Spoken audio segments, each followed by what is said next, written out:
Hey, welcome to Confident You podcast. Hey there, Confident You. This is Marian Swingler, your host. Excited to be here yet again. Listen, as I grew up, I could say that it was always said, or that it was frequently said, that women have a place.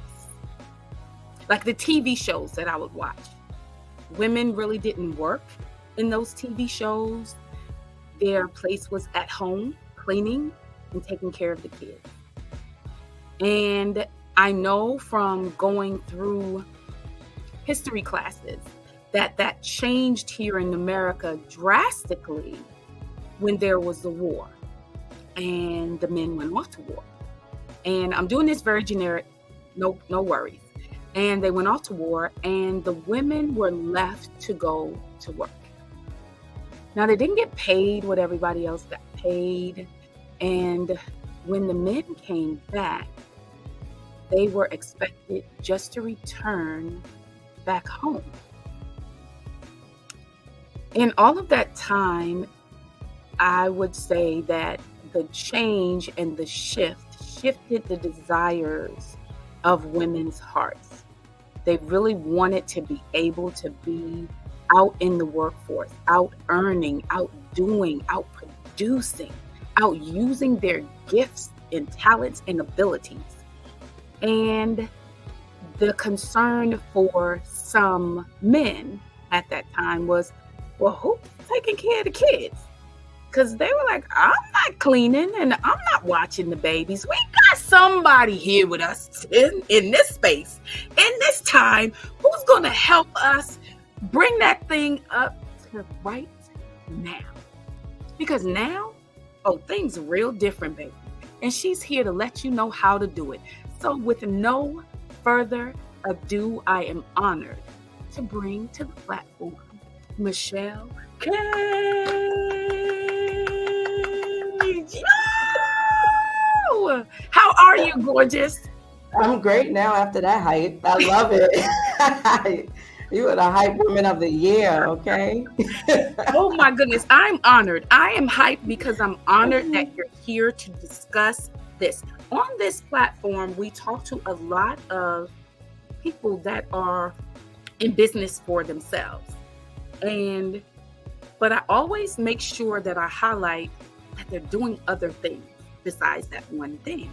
So I'm honored to have someone here to help people understand how to do all those other things while they do that big thing that they want to do, and that they can indeed do it all. Because your question is, who says that you can't do it all? Honored to have you here. If you could introduce yourself to the Confident You family. Hey, Confident You family. So like our beautiful host has already said, I'm Michelle Caines, and I help mompreneurs create business life balance and create connections with their preteens. So that's my business life balance and connections with preteens. So let's go back to when you were a preteen. Yes. Disconnect there for you. Absolutely. So I was around the age of, I would say, maybe 10 and a half or so. And I became one of those latchkey kids. So, the kids that you have the key when you come home, you got to open up that door because ain't nobody there. You got to figure out how to have a snack after school. You got to figure out how to do your homework without falling asleep, depending on what kind of day you had, And back then, we didn't have all of those different activities after school and what have you. Some people did have a little busy schedule, but I certainly didn't. And so I was left to my own devices. And so there was a little bit of disconnect. My mother, lovely person. My father wasn't really around, but my mother was super sweet, loving, did the best she could.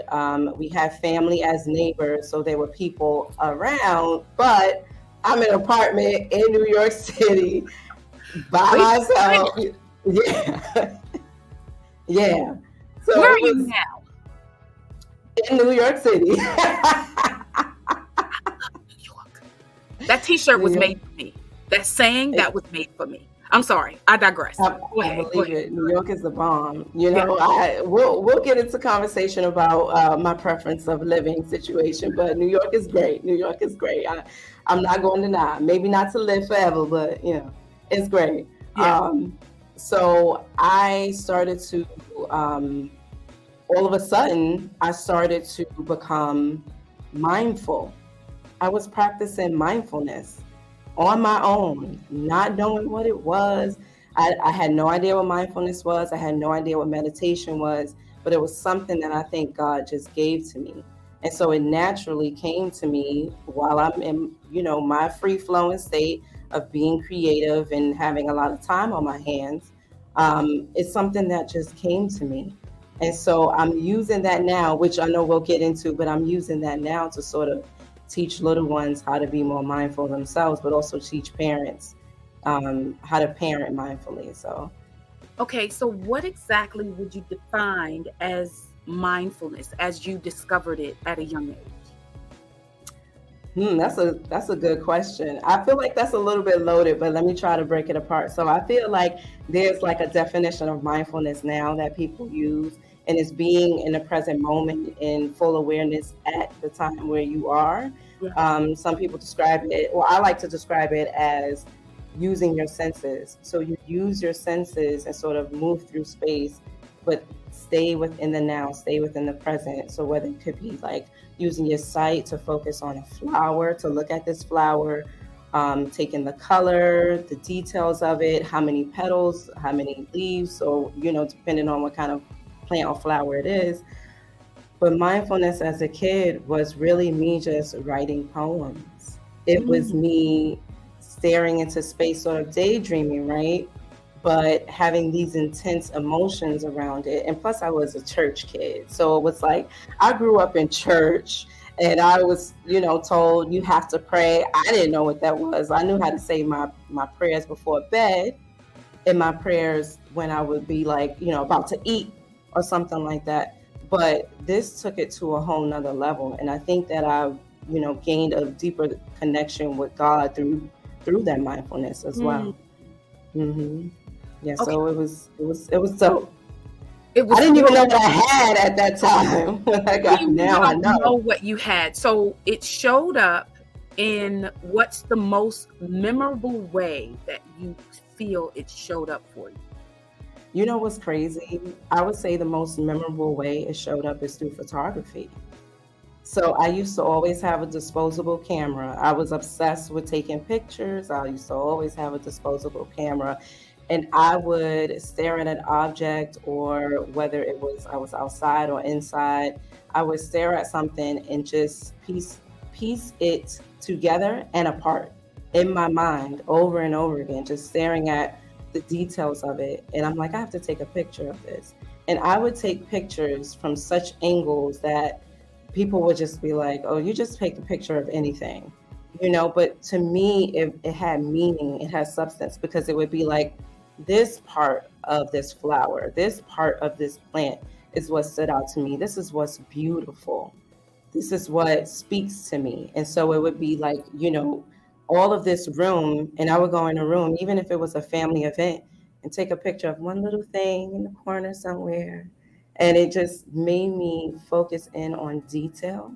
I also became more aware of people's emotions. I Mm. started to be able to just feel, you know, you could feel a vibe from someone, but that's something that as a kid, you're not aware that you're feeling a vibe. You know it's something off, but you can't identify that. And I feel like I was a little bit more in tune with Mm. that than most kids at that age. Okay. So the most memorable thing I would say is photography, just taking pictures and finding a way to express myself and my feelings and emotions through that. I used to write poetry a lot too, but the photography stood out. Yeah, You for used to sure. write poetry. Can you say one? Uh, Marian, I said I used to. You can say one of the old ones. Like, what was one of the ones that you wrote as a kid? A I piece of one of the. I can't say that I really remember it, Okay. commit to memory. I do recall I was about 17 years old, 16 maybe, and I remember writing a poem about the rain. So I was in the neighborhood at my friend's house and it was pouring outside, and I was like, I ain't going home till it start raining. And she was like, okay, well, I got to do my chores, whatever. And I'm sitting in the window, and I remember just thinking intently about these raindrops and the way they sound, and then when the wind blows. And so I can't tell you like exact line from it, but but yeah, it gets deep. It gets deep and really detailed. You know, I Wow. definitely remember that. Were you an only child? No, no. Because in all So of these stories, I heard nothing about siblings. I heard a lot of you, and like you said, your mindfulness. hmm hmm That's yeah, I interesting. was. Yeah, I wasn't an only child. I have my sister who is now, she's my best friend. She's 5 years older than me. Mhm. So imagine me 10, she's 15. We got two totally different worlds, Yes. And she was in them streets too. Not she wasn't a bad kid. She Did you wasn't. just put your sister She out there right here on Confident You? You know what's crazy though? We just found out, and we're gonna go live and talk about it. Our grandfather was a coach, and she's a coach too. My sister's a coach. And that's crazy. We just found out, and she was like telling my grandmother, like, "Why you just telling me that?" She was What did like, he "I don't coach? know." What did he He coach in? coached. He coached drug people who are addicted and trying to get through addiction with drugs and alcoholism. Yep. And they used to come to his house. She said them people was all over the house. Sometimes they ringing the bell 6 o'clock in the morning. Like, I need to talk to him. Isn't that crazy? So you're telling me the gift that you have, that you're using now, is something that actually runs in your bloodline, and you knew nothing. I just found out literally probably 2 years ago. I mean, 2 days ago. I wish it was 2 years ago. But 2 days ago. That's exciting. It's very exciting. That's Yeah. exciting. It's Oh intense. wow. Okay. Crazy. So let me find out. You got lineage in this Crazy. coaching biz. All right. Yeah. And she just said it, and she knows that I coach. She knows my sister. My sister's a relationship coach. And my grandmother was just like, yeah, I remember when your grandfather used to coach and people would come to the house all times, day and night. My sister said, she was like, what? When? Like, Where? wait, How? how? Right. You didn't tell us about this. And she was like, I didn't think it was important. I'm like, yeah, that's super important and good to know, because sometimes, so also we'll get into this, I'm sure, but I also have like my daycare business. Yeah. So juggling all these different things, sometimes you take a step back and you're like, okay, I need to sit for a minute. But it's like, no, God has a plan for you. Come on here. He has a plan, and you Yes. got to stick to the plan. I Come mean, on. you could try to veer off, but you're going to get right back. You're Listen, going to get right back. voluntary or involuntary, it's up to you. Mhm. Right, It's right. up to you. You don't have to. Hey, okay, don't do it. But all Mhm. right. Okay. So you talked about how you realized your gifting as a child. The disconnect you're saying, the disconnect that I was asking about, you're equating that to being a latchkey kid, but it's also the environment that fostered your gifting, that Yes. nurtured, matured, and gave it space and room to grow and be. Besides, or in addition to that, how would you say your relationship, you said your mom was the parent that was there, with your mom was? Right. So it was pretty much non-existent for quite a bit. She worked nights for I can't remember how many years. And so being that she was working nights into afternoon into overnight, I wouldn't see her till I got up for school. Then she got me ready for school, took me to school. By the time I got home from school, she wasn't there, and I appreciated the times when she, had to take me to school because I was so young. Right. But by a certain age, it was like, okay, you could go to school by yourself. Yeah. Figure You that know out. what I You mean? got it. Okay. So it was non-existent. And on top Mhm. of that, I did have my father, who lived around the corner from us growing up. He had a lot of brothers, and they knew a lot of people in the street. And so they were street people. So I grew up. It's funny too, because even lately I'm realizing when people say certain things, right? And they're like, oh, that's drug dealer mentality. And I was like, but I thought that's how I think. Like, I thought, like, because it's what I was around. Yes. So it's kind of like, and then I had family who were our neighbors. So my great grandmother was like my next door neighbor. So she would make sure I had dinner and put me to bed and everything, right? Eventually she would come and, take care of me. She was great. She was a great woman. That's why I grew up in church, because of her. So I'm not saying nothing. Right. But You just stating so, but facts. I'm just stating facts. That's it. But she was so loving and warm and sweet and stern at the same time. So I think having the dynamic with my uncles and then my great grandmother, and then time to myself, it allowed me to like just create my own beliefs, my own system of operating in the world. Wow. Yeah. Okay, so we're going to fast forward to now. You have children. Yes, I have 3. And so how did your relationship with your 3 children begin? Oh, I was just like my mom. I was just like my mom, and that's what parents do naturally, unless you work to, avoid that. I was just like mom. I always had something going on. For the most part of my adult life, I've always had like 2 jobs, or like a job and going to school. And so I had my son when I was really young. And at that point, I hadn't gotten my bachelor's degree. So it was like, okay, I got to go to school. I got to finish. I got to get this done. So I've always been like a hustler, always. So I was always doing something, always working on something. And he would be home with dad. Did you say you always been in them streets?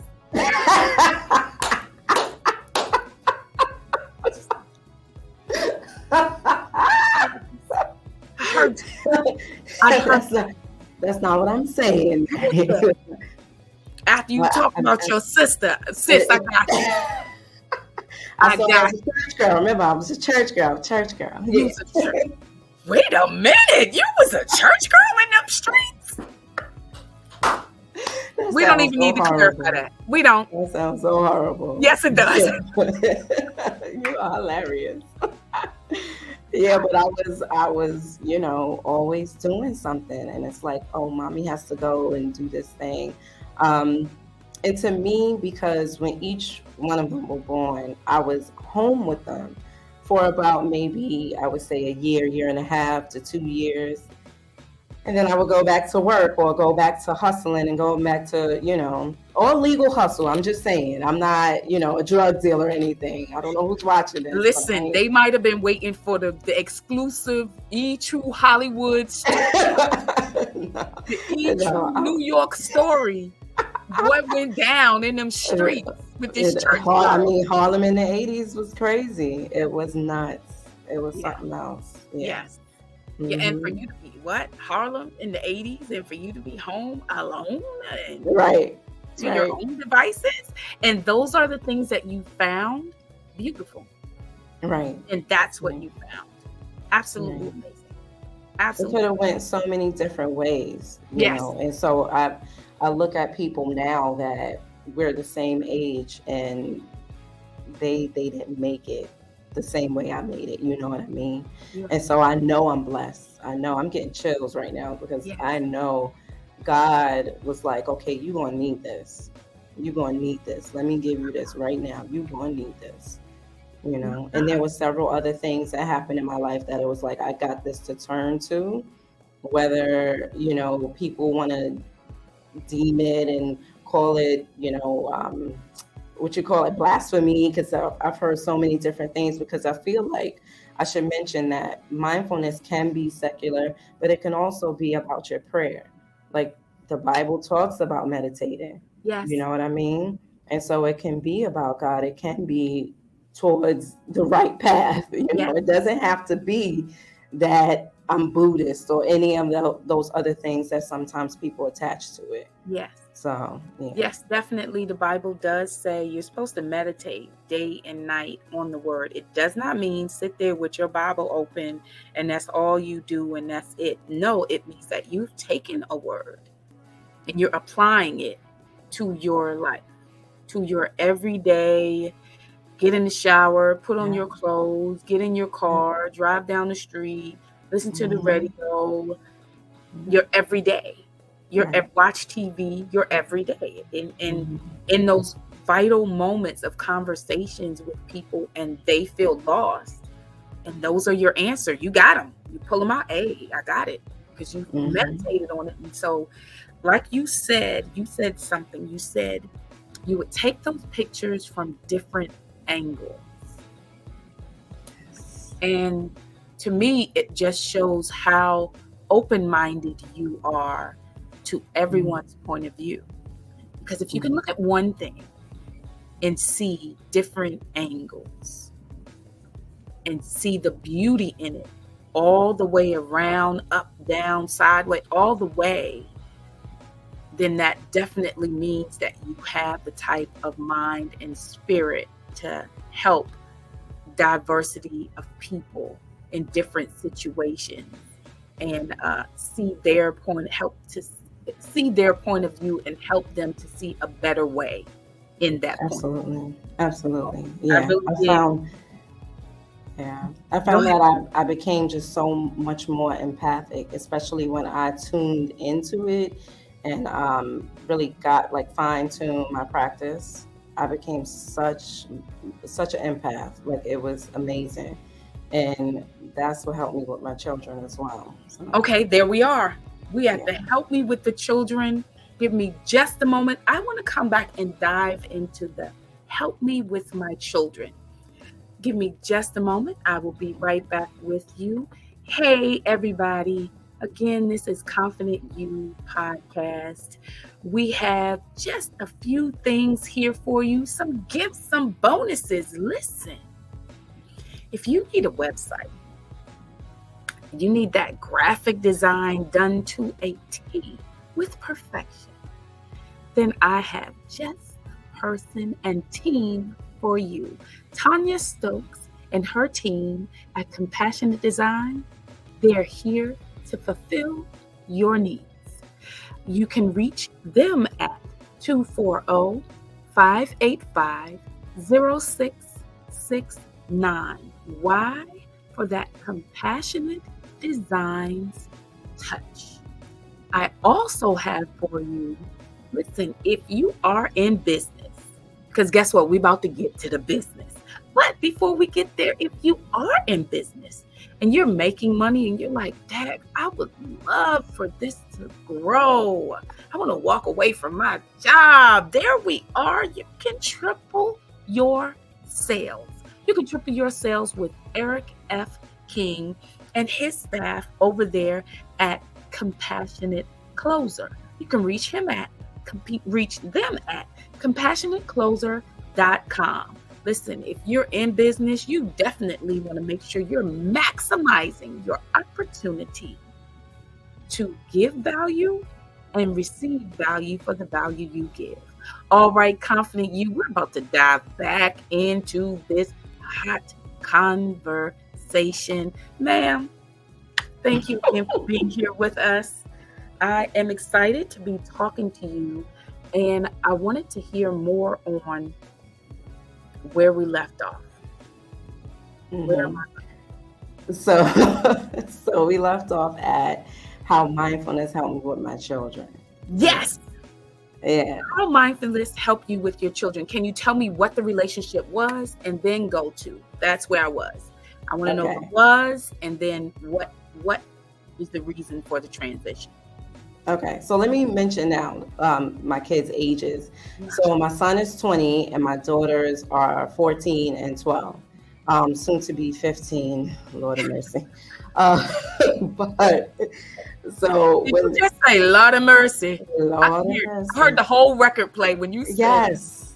Yeah, it takes a record to put, you know what I'm saying? Like we need to hear that. Just uh so when they were much younger, like I said, I got to spend time with them, which was cool when they were really small. But then it was like, okay, I got to get back to work. I got to get back on my grind, my hustle.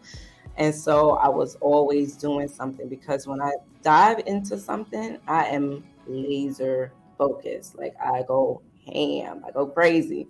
So even when I was home with them, like I was teaching them to read really early. I was teaching them colors ahead of time, walk, talk, everything. We was on it, like, because I had to teach myself how to teach them. But and so that in itself, that's a whole nother podcast episode right there. But so it was nice to have that, and I felt like they were set, right?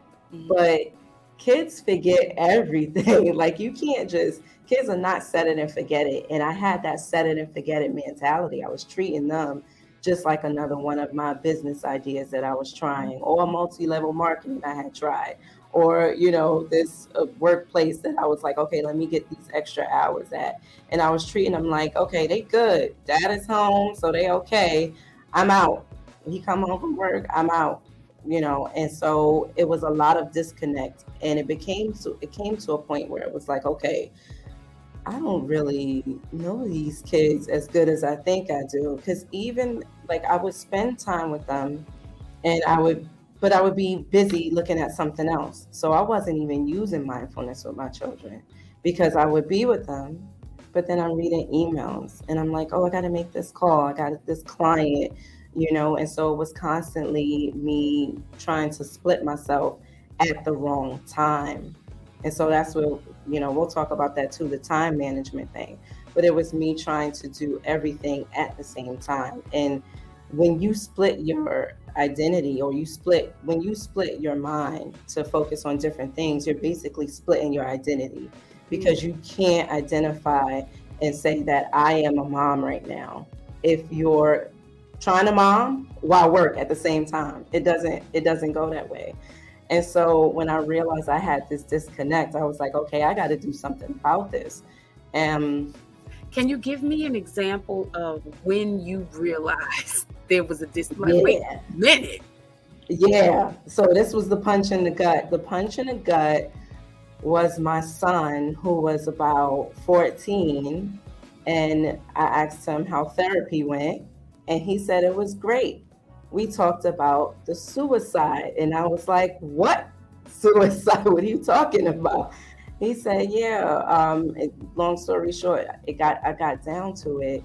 He thought a lot but didn't try, thank goodness, but he thought a lot about suicide when he was around the age of 12. And so how do you take that? How do you process that? How do you process that if you said he was 14 when you had this conversation? Exactly. Exactly. So this is 2 years beyond the point of when he was feeling that way. And I thought my kids could come to me and talk to me about anything. Same. So this was something, not only was this like serious and severe, you didn't come to me for 2 years. Wait, he never came to you. You asked him Yeah. how the session went.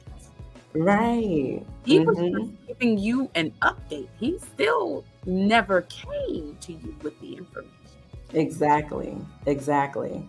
So double entendre, right? So I was like, I was shocked. I was hurt. I was, all of these different feelings that I tried to process within myself, and still try to be emotionally available to him. And I couldn't. And I said, I prayed and I prayed on it. And I was like, something. And God told me, you have the answer. You've been practicing this almost your whole life.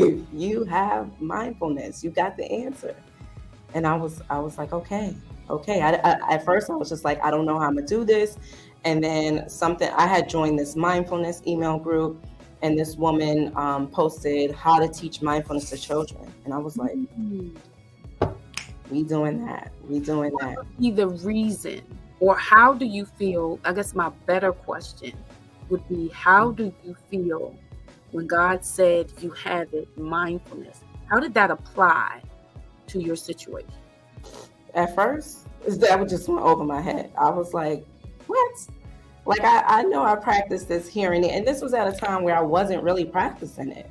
So I'm like, I know, like, yeah, people said this thing called mindfulness. And at some point I realized, like, okay, I was practicing mindfulness and meditation when people started talking about it more and all of that. But at first I was just like, that doesn't make sense to me. How am I going to teach him? Like, it felt like I had to teach it to him because I know what worked for me and certain traumas and things that I went through as I was coming up. Okay. So automatically it was like, that doesn't make sense. And then it was like, wait, I should teach this to him. Wait, how am I going to teach this to him? I have no idea. Like, it wouldn't come to me. And then when I saw that woman, I was like, okay, I definitely got to partake in this program. So I did her program. She's actually moved on in her career, and she's like sought after now and everything. And it was something that I was able to implement just off of her book. I didn't even need her coaching program, but I did the book and the coaching program. And I was able to teach him breathing exercises, teach him things that I learned from there. And, my girls started to be inquisitive, like, okay, what's that? What you doing? So I was like, wait a minute, they're kind of much younger. How am I doing this with them? So it was like a learning process where I had to like teach myself how to. But I was already used to teaching myself how to take care of them from when they were really small, right? It was like, how do you teach a kid how to read when they're 2? Okay, right. And I did it. How to teach them how to walk a little bit early. Okay, and I did it. So now this was a matter of like falling back into what I already had done. So the things started to line up when I felt like God is really talking to me, because I'm like, I know how to do this. I know how to do that. Okay, well, now I just go back in. I already know how to learn and then teach my kids. Just do it again. Yeah. So that was beautiful. Ah, that is beautiful. It's beautiful that you're able to go back through your life and see how God has created you. Yes. How you work. Mm-hmm. How you process, how you output, and how you share with others. Because I believe everybody does it differently. The thing I think that the world needs is to accept that everybody does it differently. Nobody's wrong. Unless you're hurting someone or yourself, you're not wrong. Right. It's the way that you do it. So right. In teaching it to them, do they then make it a unique way that they do it? Or is it something where you're saying, nope, it's got to be this? No, so it's unique to the person. So different techniques work for different kids, obviously, because it's unique. So everything that I did with my son, especially because he's 5 years older than my middle. So everything I did with him didn't really take to the girls. It was kind of like, okay, I got to approach it differently. I got to do something different with them. So now what my son does is, he's 20, so he's the oldest. So now what he does is he prays and he reads his word, and he'll pray first he'll pray, God, show me, what I need to know today. He'll read either his Bible plan or just a scripture that he's on. He creates his own Bible plans and how he wants to read through it. And then after that, he'll meditate on the word. Yeah. So that's his way of doing it. My girls, because I do give them free reign, freedom of choice. I mean, they're not parenting themselves like I was, but they're not heavily into so shade on Mama. Listen now. No. Listen. Mama, she knows. We done talked it out. She knows. So we all right. We here now. Okay. But my girls don't really take to the Bible. They both are in Catholic schools, and so they kind of have to study religion and have religion class and all of that stuff. But they don't really take to it like he does. And so they have their own way of doing it. And one of the things that I help my youngest create is the mantra. And so that's when I came up with the mantra book, because it was like, okay, this is good, and we was going through it and we was doing it like every day. And I'm like, I want to put this in a book. So it is, the book is a kid's book, but anybody could do it. Anybody could say it. Anybody can, Give use me an it. And example of what's in there. Example. I am my greatest self. I am uniquely gifted. I am Amen. a gorgeous shade of brown. My Come on body is beautifully perfect. Come on I am here. a leader and create my own way. Yes. All the things. Yeah. All the things. All Yeah. the things, yeah. Oh So, my gosh. So wait. So you went from having a disconnect with your children to teaching them the thing that helped you get through life, because you had to get back that relationship with that gifting back, and then share that relationship with them so they could have a relationship with it. And then it turns out you have a book. How do we end up producing? So with reconnecting with your children, did other things in your life that you were engrossed in, did those that you were invested in, did those things lack? Absolutely. One of those things was myself. And so in digging deep into how to teach it to them, I started to realize the areas I was lacking in. And they started to be more vocal and, more communicative about how they were feeling. And they started to tell me the areas I was lacking in. So it was no secret that mama needed to do some work too. I thought I was the only one. Girl, I got called to a family meeting. I was like, who? What? And the family meeting was about me. I said, wait a minute. That's beautiful. Yes. That's beautiful, because that gives you a point to then reference and say, okay, this is where I am. And this is what they're saying. So what do I need to do? And what's reasonable now? Because you have to have your own boundaries with children. So what's reasonable? What can I accept right now? And what do we need to continue to meet about and focus on? Yes. It was amazing because in that moment, I saw myself, how they saw me, and I didn't know I was even doing it. I saw myself, how they saw me, and I was able to implement, okay, I'm fixing this. But the reason I do this is because y'all do this. So everybody got something to work on in this here. So as a parent, it allowed me to be able to also put on the table, you're doing this and you're doing this. That's what I feel is triggering me to do this. I didn't realize I was doing it to that depth. I didn't realize it's hurting you. Yeah, my words, I didn't realize my words were hurting you. And they were like, yeah, nah, you got to stop. So I don't want to make this about me. So I'm not going to go into what that is, because in this conversation is going to go. I had more questions too. I was about to go in coach mode. It sounds like you need to bring me on your what's coming out soon. Yeah. Your podcast. My podcast. Yes, my podcast. I'm excited. So you have a podcast. You have children that are doing mantra. How did you now that mindfulness that you taught them? How did you then take that to the next level? Okay, so I'm like, oh, I know how to teach mindfulness to children. This could be something that helps me leave my job, right? And I was already working on a business, already had side projects, already like semi-coaching people, already doing stuff. And so I'm like, maybe this could be something that I focus on. And so I don't remember how I reconnected with this woman, but it was a woman who, when I homeschooled my kids, my youngest attended her forest school, and my youngest was 6 at the time, I believe, but it was like a lot of little kids, like it was ages 3 to 6, but it was a lot of 3 and 4-year-olds. And so she decided to open up a daycare, and her daycare was focused on Reggio Emilia, which is funny that you mentioned earlier about people going off to war and the woman wanting to do things, because that's kind of how Reggio got developed. It's a pedagogy, a way of teaching kids. And it was, there's a town in Italy called Reggio Emilia, and people were at war and kids were roaming the streets, and this young teacher decided to study children, and he found out that children have multiple ways of communicating with you if you just watch them and say nothing.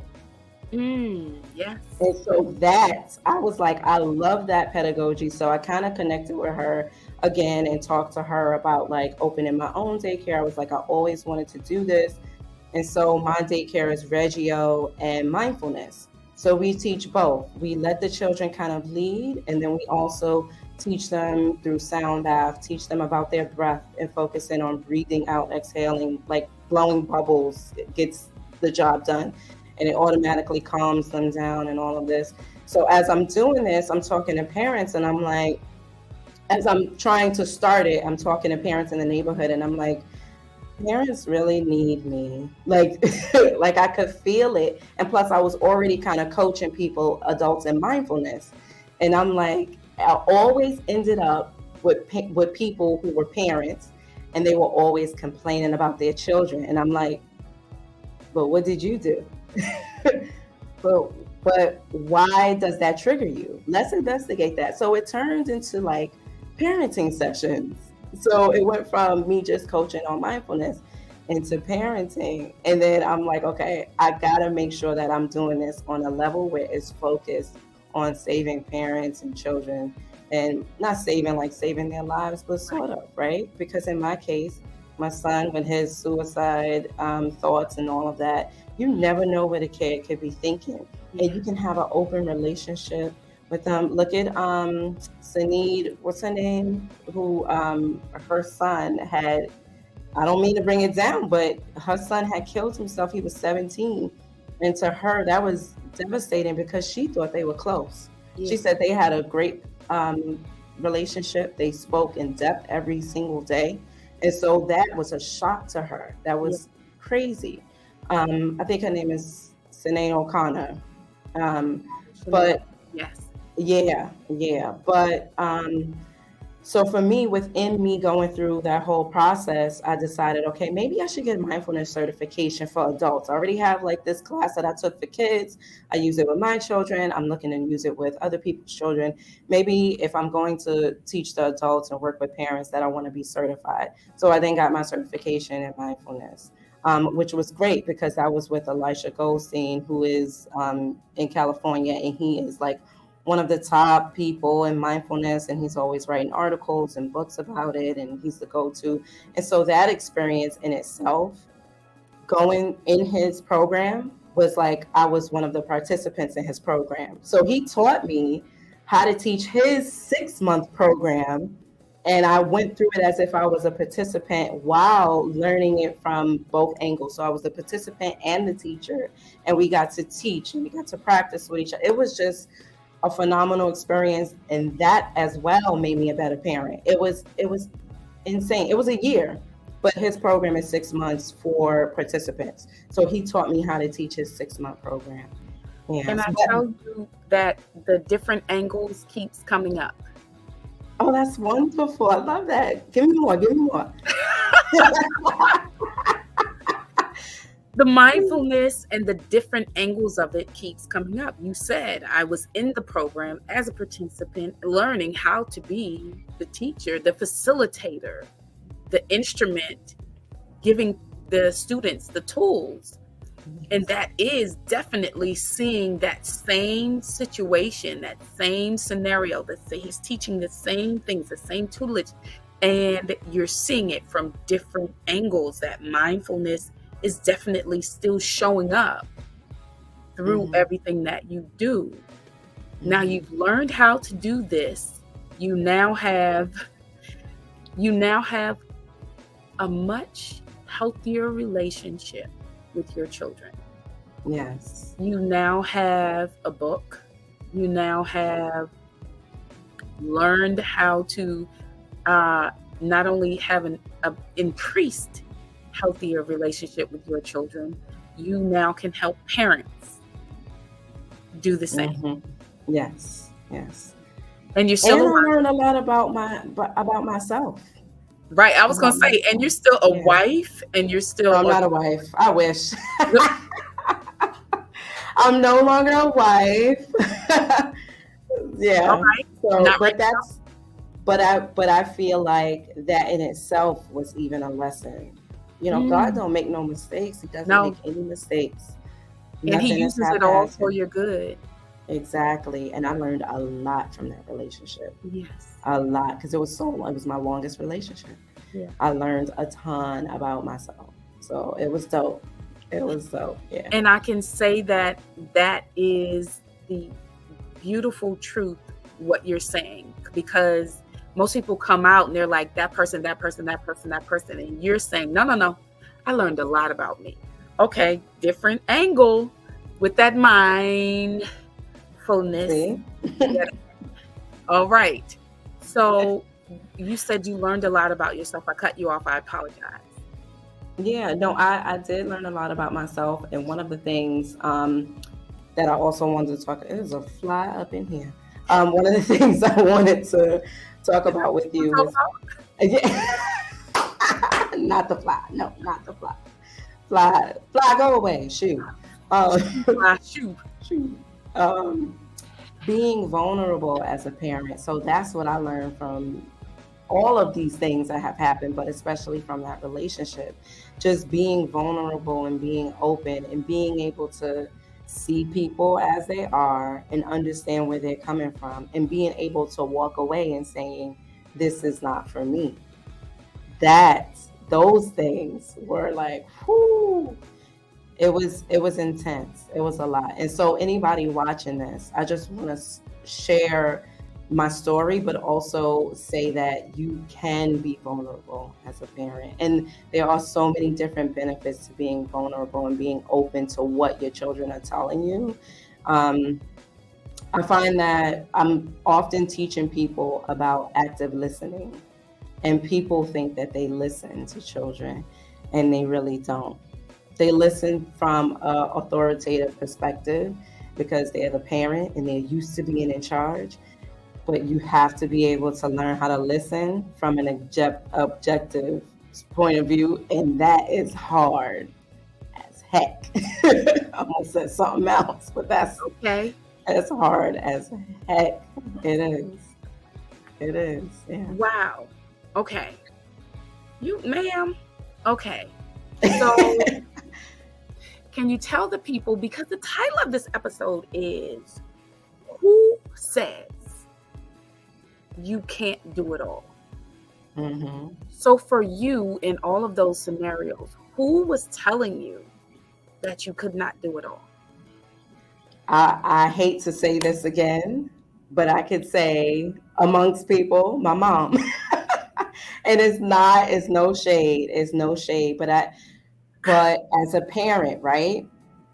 Our job is to look out for our children, to provide safety. We have, like, I actually break down their needs and everything in the course that I have, which we'll talk about in a little bit. But my mom's job was to keep me safe and to make sure that I wasn't taking too much risk to where I might be hurt or, emotionally drained and physically drained and all of that stuff. So her thing was, you can't do this and that was an ongoing thing with her, is you can't do this and that. Focus on one thing. And I'm like, I can do this and that because I know I can. I believe I can. God tells me I can. And so I just push through and I push, and I feel like I wasn't trying to prove her wrong as much as I was trying to prove myself right. Because I love my mother dearly. We're still close. She's still instrumental in my life and my children's lives. But I just knew that I had a certain capacity, and I knew I wasn't done and I hadn't reached my capacity. And so that's what pushed me to move forward and do as much as I can, but also taking note to what makes sense and what doesn't. And so when I talk about how to have it all, what you want to do is balance your time effectively, but it's more than your time, it's your actions. So you don't want to do a lot of busy work, right? We get that as entrepreneurs. You don't want to do the busy work. You want to delegate. You want to push it out, you want to push it out to someone else. You could get a virtual assistant. In my case with my daycare, I have like these teachers, and I'm like, I'm not going to be in on this day because I got things to do, you know. So you have to be able to balance out your time. But first, you want to make sure that it's a whole process. Like you got to talk about your values, your principles, and what are your beliefs in order to get down to the nitty gritty of your goals and what you're trying to accomplish, in order to get to the 20% of what actually moves the needle in your business and makes things progress, where you're not working harder, you're working smarter. It's a lot I could say about that. We could be here Wow. all night on that. Yeah. So, in being able to do it all, you're saying that the key would be prioritizing, but first making a schedule, prioritizing, and being realistic. Exactly. Okay. But you have to know you. You have to know you. Do you know what you're good at? Do you know what you need to pass on to somebody else? And if you don't, why don't you? What have you tried? What haven't you tried? What systems are you using? What people are you using? Everybody needs a coach, I feel like, because that person could shrink down years of time into their small program or a session on Zoom or something like that, and where they're like you and you're writing profuse, because that was me with my coach, writing profusely, and then you come from it and you have so much work that you have to do, but it gets you to that point much faster, right? And it gets you to figure out what you can manage, what you want to manage. And that's why I said also doing your values, like writing down what your values, what's your principles, and what's your goals. Because it doesn't make sense for somebody, let's just say that somebody says like, okay, I want to be a billionaire, but I want to spend time with my children. Does it make sense? Does it make sense? Most billionaires don't have no time. Most millionaires don't have no time. So it depends on what you want to go after, what you're looking for in life. And you got to make sure you're on that right path. Then you can get into your schedule and kick out the things that don't matter, delegate things that are very simple, like email lists or something like that, push it off to somebody else so you can focus on the meat and potatoes. And so that you can end that job or that work day and go home to your children and be able to not be burnt out and tired at the end of the day. Does the day end with meat and potatoes? You lost me.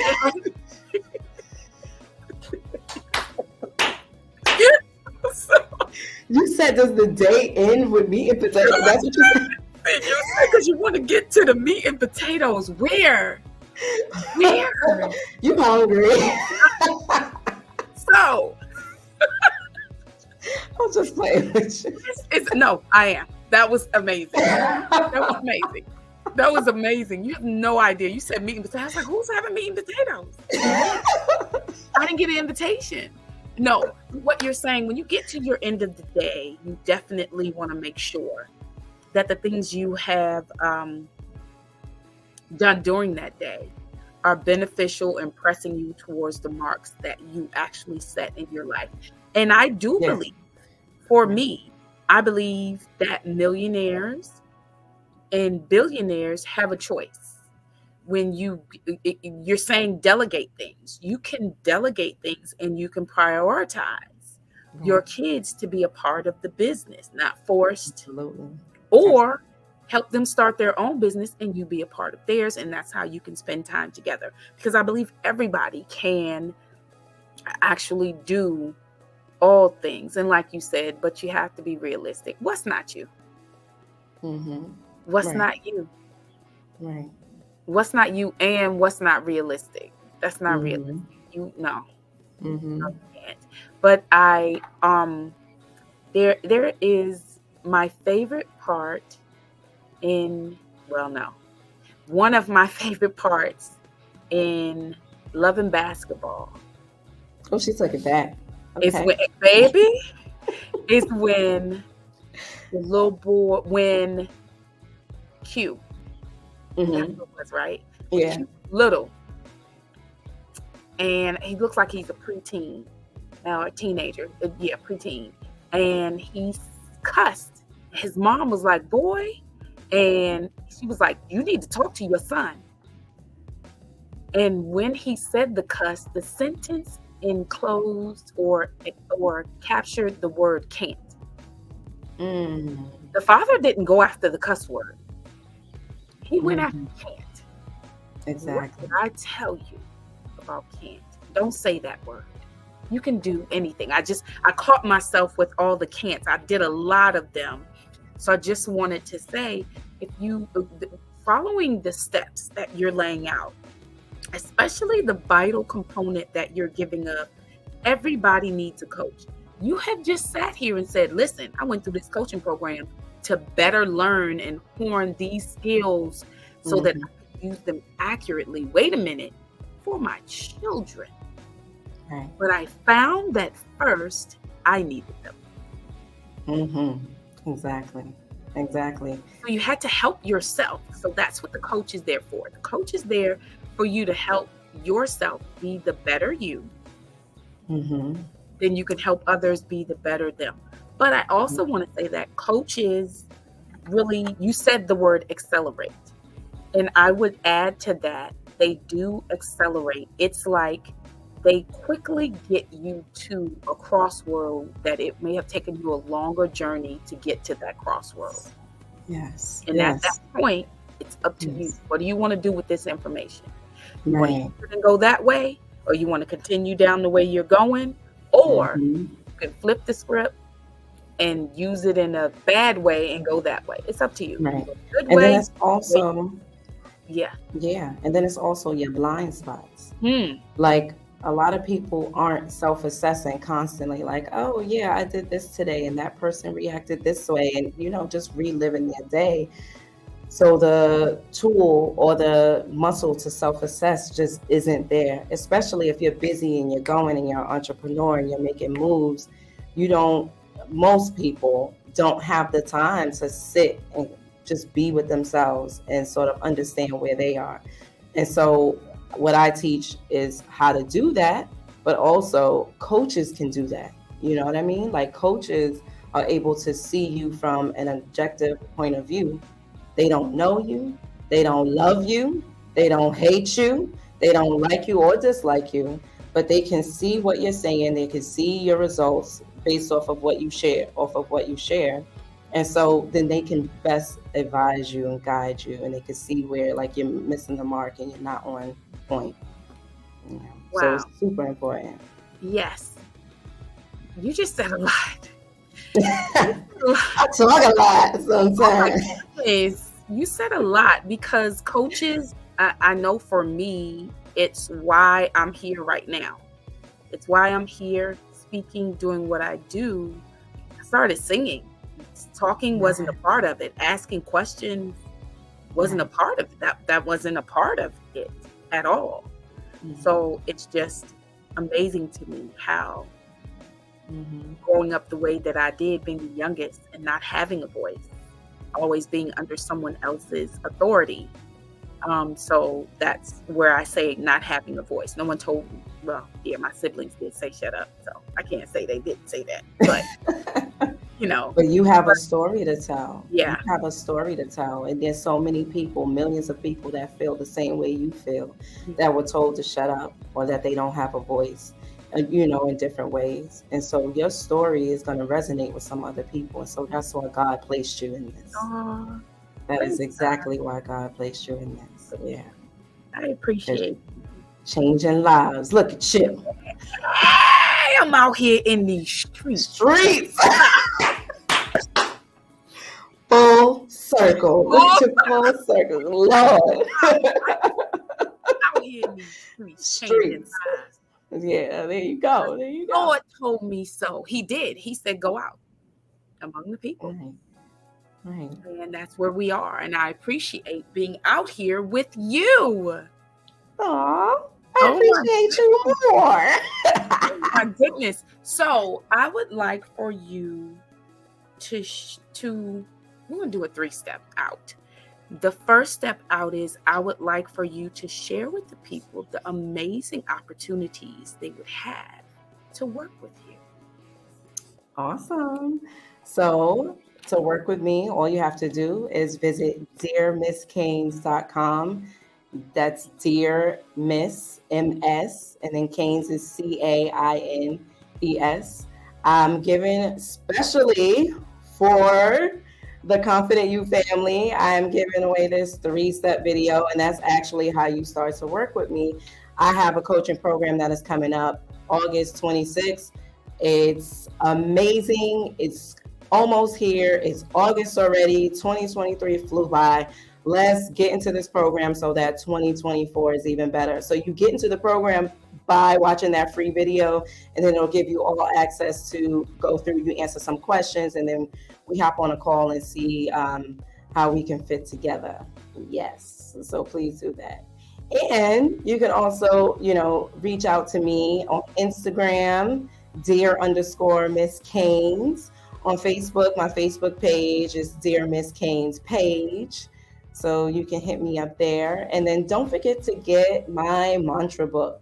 Yes, that beautiful mantra is what it's called. I Am My Greatest Self, a mantra book for all ages, but it's what I kind of shared a little bit of earlier. It does look like a children's book, but anybody can use that mantra. It's amazing.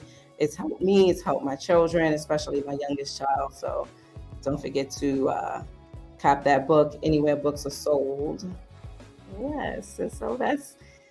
Oh yes, I see it on the screen. Thank you, Marian. So I almost completely forgot about the amazing virtual women's empowerment event on August 19th. So you could click that link and visit Eventbrite and get your tickets for that event. So that event is completely virtual, and it's going to be myself speaking about parenting and mindfulness and all that good stuff, kind of like a preview of what I talked about today. But there's also going to be a relationship coach. My sister, Miss Monique Talley, is a relationship coach. She's going to be speaking about relationships, and it's called Healing is a Personal Journey, because we're going to be walking you through healing. There's a ton of speakers. There's also going to be a spirituality coach who's going to be talking about how to get your spiritualness on and staying away from faux spirituality and getting into the real you. There's going to be a femininity coach. Miss Sparkle Bailey is going to be talking about how to be super feminine and owning your feminine power without giving up your strength and, all that good stuff. And it's going to be an amazing event. So do stay tuned for that. Do click that link so that you can tune in for that, because that's going to be amazing. Thank you so much, Marianne. You got so much hot stuff happening, mama. It's like, pow, pow, pow, yeah. Hit them up, because you out there in them streets. Stop streets. You know what I'm saying? I think that's my new tagline now. Dear Miss Caines, she out there in them streets. That's it. That's going to be it. That's it. I can't with you. I am so excited. So I did say I wanted to do 3 levels. The next level that I want to do is something I do before people leave. I want you to give any confident tips to mompreneurs, because there's the business and there's the children, but then there's also the mom. So if you can give them any confident tips on how you can do it all. Yes. So mompreneurs, you can absolutely do it all. They say it's work and business life balance, but the truth is, and the secret is, there really is no balance. It's either you focus on this thing and then you go on to the next thing and then you go on to the next. So know that if you're juggling things and you feel like I can't balance it all, I can't, that's because there really is no balance. But what you want to do is be mindful about where you are, focus in on that one thing where you are. So when it's time to be a mom, my first tip is when it's time to be a mom, be a mom. When it's time to be the boss, be the boss. And when it's time to focus on you, focus on you. My second tip is to create space in your home where you can focus on yourself. So this would be like, think about like a cozy corner, a mindfulness corner, things that they use in school. Those are terms that they use in the classroom. You want a space in your house that is dedicated for you. You want to include like a book there, your favorite coffee mug, and that's a place where you're going to go. And that's a place where you create it for yourself, and you can sit in that space. You could do whatever you want in that space, but you can't work in that space. It's you time. It's not kid time. It's not business time. It's you time.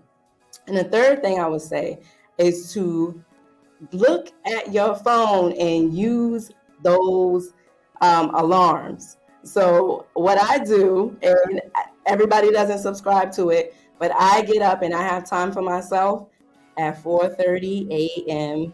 every single day, except for Saturday and Sunday. I sleep in a little bit, 7:30, but I have time for myself before I wake the kids for school or work. If my son goes to work, I have time for myself at 4:30 in the morning. I go to my cozy corner. I'm using my alarms. If I'm super tired the night before, I know I'm setting 4, 5, 6, 7, 8 alarms to make sure I wake up on time. So those are my 3 tips to building a confident you. And you can have it all. Who says you can't have it all? You can. Absolutely. Who said that? Who said that? Who said that? Don't make us roll up on you. We in these streets. We up in these streets. So the third component that I wanted to add, I know that you just gave confident tips. Is there any area of what you do that you feel like, I really want to say this? Yeah. I feel like I want to say that moms, it's okay. Whatever happened in your past, you don't have to bring it to your children. Whatever happened while they were small, whatever happened in that relationship that maybe didn't work out, wherever there's space where you feel like you didn't produce fully for your kids, where you feel like you didn't show up fully, even if your kids are teenagers, 20s, 30s, it's okay. You are alive. If they're alive and you're in good health, then you have all the time you need. God does not let any opportunity go to waste. So take all the things that happen to you as a learning lesson and just move on and act like it's a new day. I know kids that don't speak to their parents. They grown, they moved on, they don't want to speak to them. It is okay to reach out to them. It is okay. You can do anything that God puts in your heart. And if that's one thing that's in your heart, to reach out to them and to try to mend that relationship and get a deeper connection with your child, it's never too late. Never, ever too late. So know that it is okay. You did your best. I believe that all people do their best from where they are. You have done your best, and that's the best that you could have done. It is okay. And you can move forward. You can mend it. It is okay. You can move forward. I like the component of the thing that stuck out from what you just said was that if your child isn't speaking to you, you can still reach out. I can say, I would advise, send the text anyway. I send texts to my kids. I'll send prayers. I don't hear anything. I don't care. It's still my prayer. Right. I literally was, at one point when my son was in high school, I was putting stickies in his lunch. There's like different periods of time where I did things. Now I have them on a group text, the both of them. So the 3 of us are there, and every once in a while or so often I'll send a picture, a throwback picture. I'll send prayer. I'll just send a different thing when they're on my heart and my mind. Now with social media, let's say you don't have your kid's phone number, they changed it, or they really want to ghost you, start a page and put that information there. Open it up every day. If I could see you, this is what I would say today. I pray that all is well with you today. Just put those posts up there, because I'm telling you right now, when someone who is estranged from you finds out that you're gone, that would be an amazing gift for Auntie to tap them on the shoulder and say, yo, she left you a message every day. She wasn't mad. Is dope. Wasn't angry with you. She didn't throw you away. Right. You chose to be where you were, but this is how she or he felt. And just so they could be able to go back through that page and see you there talking to them.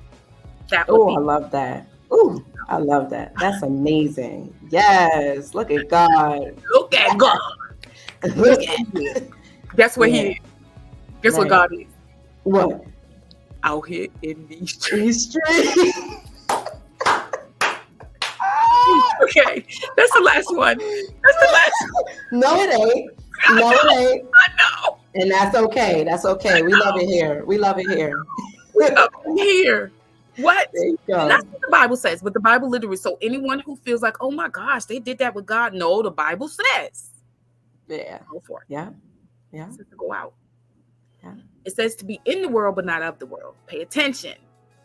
Exactly. In the world. All right. So thank you so much for accepting my invitation. I knew that the value you would bring to the Confident You family was great, impactful, great depth, great heights, great width.